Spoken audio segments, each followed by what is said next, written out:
Weddings should be memorable, but not for the groom's lack of style.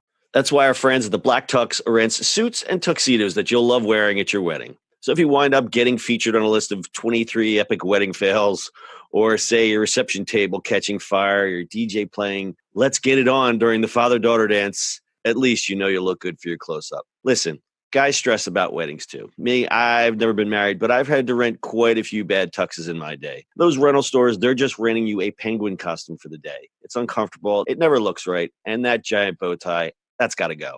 It's a big day. You got to have some style. So go to theblacktux.com.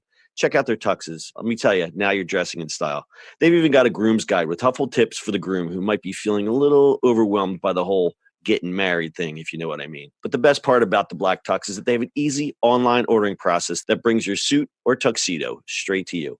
Just pick a style at theblacktux.com and request a free home try-on so you can feel the fit and quality before you commit. And if online isn't your style, they have showrooms all over the country where you can find your fit and plan your look. From there, they'll ship your order 2 weeks before your wedding so you can check it out one last time.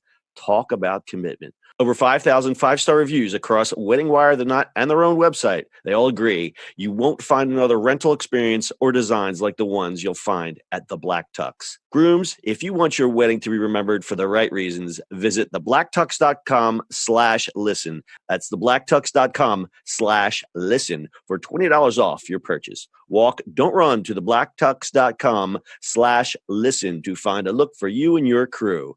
Theblacktux.com, formal wear for the moment. It's the E-Commerce Minute, your daily dose of e-commerce, tech, and retail news with your hosts, Bart Mraz and John Suter. The E-Commerce Minute is a production of Sumo Heavy, a digital commerce consulting firm in Brooklyn, New York, and Philadelphia. Find us on the web at sumoheavy.com. It's the E-Commerce Minute, episode 299. In today's episode, Porsche launches digital charging service for electric vehicles. Electric cars are beautiful pieces of clean fuel technology. However, what happens when your vehicle needs a charge? Where do you go if you're away from home? Range anxiety is a genuine thing if you're not near your local charging station. Also, if you do find a station, is it free or do you need to pay?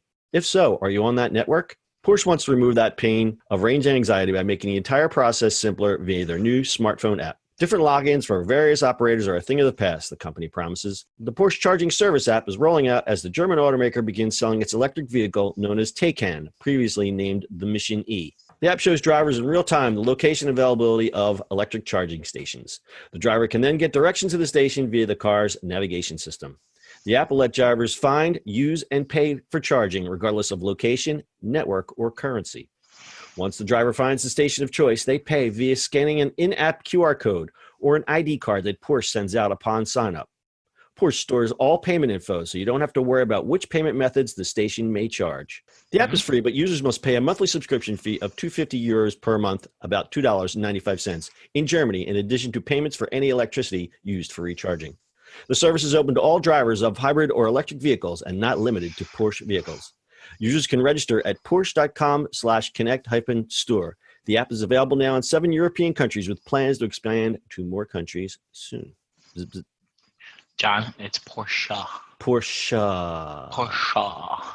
Yeah, somebody's going to correct us, but whatever. Porsche de Rossi. Porsche. Anyway, so basically they're just doing what Tesla has built in their cars anyway. Well, yeah. See, Tesla did it right because they set up their network and they just made it part of the cost of the car, which is great. Mm-hmm. But for the rest, they also have it built in the maps and stuff like that, so you can just point to where you want to go, and it's like, hey, I can charge it here. Right. Porsche is getting into the game a little later, and they've identified a pain point in that, as I called it, range anxiety, as everybody calls it, range anxiety is a real thing. And I think it's kind of limiting the growth of electric cars because people are scared, you know what, because they don't want to run out of electric. Mm-hmm. So if they map all the charging stations and unify the payment thing, that could solve a lot of problems for electric vehicle drivers. Sure. I mean, listen, Tesla had that problem too, right? But in US, they're so prevalent now, and their charging stations are everywhere. And electric charging stations are coming all over the place now. So the more they build, the more they'll have them out there. I mean, that's just given. All right. So I did a little digging around in this, and I found one message board about electric vehicles. And the one thing was like, well, what's the big, why is this a necessary thing? Didn't we ever hear of point of sale? I think a lot of people are complaining that it overcomplicates it. Like, why can't I just go to a charging station? Don't charging stations have their own point of sale systems? Why can't I just pull out my credit card? Why do I have to tie in all of my stuff through Porsche and let them have my data and my payments? Yes. You know, you pay a subscription. Now, the other side of the coin is it's just easy. It's like if you're driving a car like that, you're not thinking about, it's like I just want to pull out my phone and be on my way. To me, at least for me, and I'm a proponent of this kind of stuff where it's like I just pull up to the thing, put that in, and don't even have to bother it. It just knows who I am, where I am, all that kind of stuff. Like I think to me, that's easier, and I'm just because who cares about privacy, really? Yeah, well, because part of this they're not going to. I don't see this as a moneymaker. I just see this as like a perk for electric Porsche car owners, and they get your data. They see where you're driving. They see how you're using the car, so it works for them.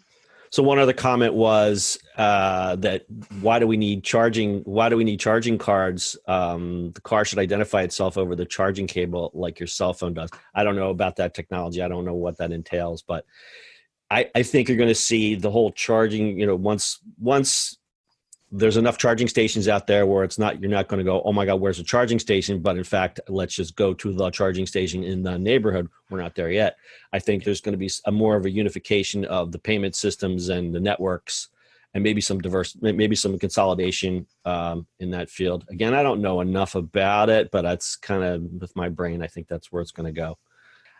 I see the complaints as like, why is this needed? But the other point is it's just so much more convenient just to whip out your phone and pay for your volts. Pay for your volts. Your volts. All right. You got anything else? Pay for your volts. Pay for your volts. You got a video from Porsche on our website, ecommerceminute.co, as well as full show notes and past episodes. That's your e-commerce minute for today. We'll see you on the internet tomorrow. Pay for your volts. That's it for today's show. If you like the show, do us a favor and subscribe or leave us a review on iTunes. And don't forget, you can now listen to the e-commerce minute on your Amazon device. Just add e-commerce minute to your flash briefing. And finally, if you have a comment or suggestion or just want to say hi, find us on social media @Sumo Heavy.